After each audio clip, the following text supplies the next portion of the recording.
Ek is vanoggend laat as gevolg van kragprobleme hier in Van der Kloof, waar ons vir 'n paar dae tuis gaan, is die krag vir 8 ure aan en 8 ure af, en so is dit elke dag om en om. So dit maak het 'n bietjie moeilik. Ek het van gisterand af geen krag gehad nie, dit het eers 7 uur aangekom, en daarom is ek laat. Ek vra vir julle om verskoning vir die feit dat ek laat is, en gister was 'n redelike besige dag vir ons gewees, en sodoende het ek nie by 'n opname kon uitkom tot nou nie. Ons bly hier by Johan Ers se gastehuis, Rhino Manor, en is 'n lieflike plek, 'n regtige plek waar 'n mens 'n vakansie kan kom deurbring, en tussen al die werk deur is dit heerlik om hier by Johan en die Rhino Manor personeel te kan kuier. Goeiemôre aan elkeen van julle op dag 83 van die staat van nasionale inperking, en dan natuurlik die 17de Junie. Die 16de Junie het gekom, en dis met vrees dopgehou deur baie, en dit het verby gegaan, en niks het gebeur nie. Die feit dat daar nie iets gebeur het gisteraand nie, laasnag nie, wys vir ons daarop dat 'n mens versigtig moet omgaan met die berigte wat op sosiale media deurkom, en op die dinge wat 'n mens hoor. 'n Mens moet nie alles net eenvoudig glo nie. Jy moet eers verifieer, en onthou, elkeen wat 'n vals boodskap aanstuur, is net so aandadig aan die verspreiding van fopnuus as die ou wat dit begin het.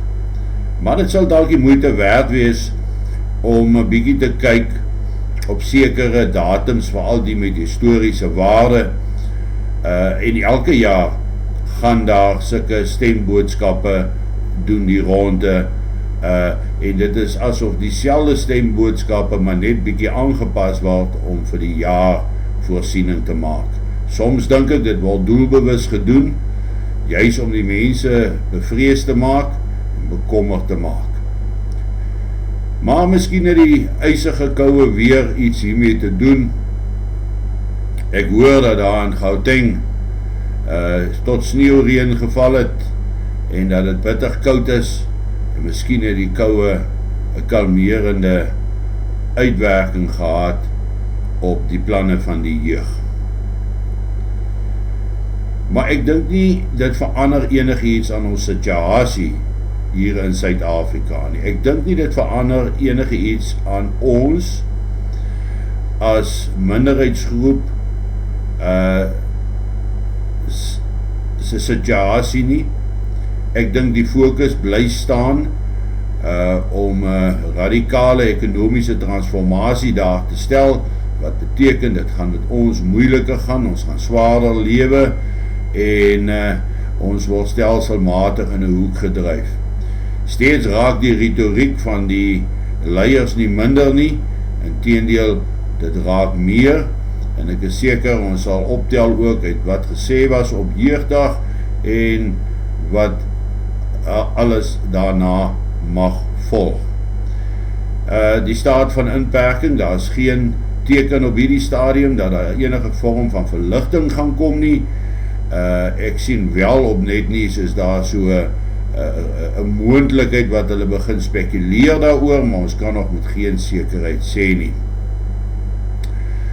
Nou, terwyl ons hier in die Noord-Kaap rondbeweeg, het ek baie tyd om te dink en te wonder oor die toekoms, maar veral oor die gevare wat ons in die gesig nog steeds staar.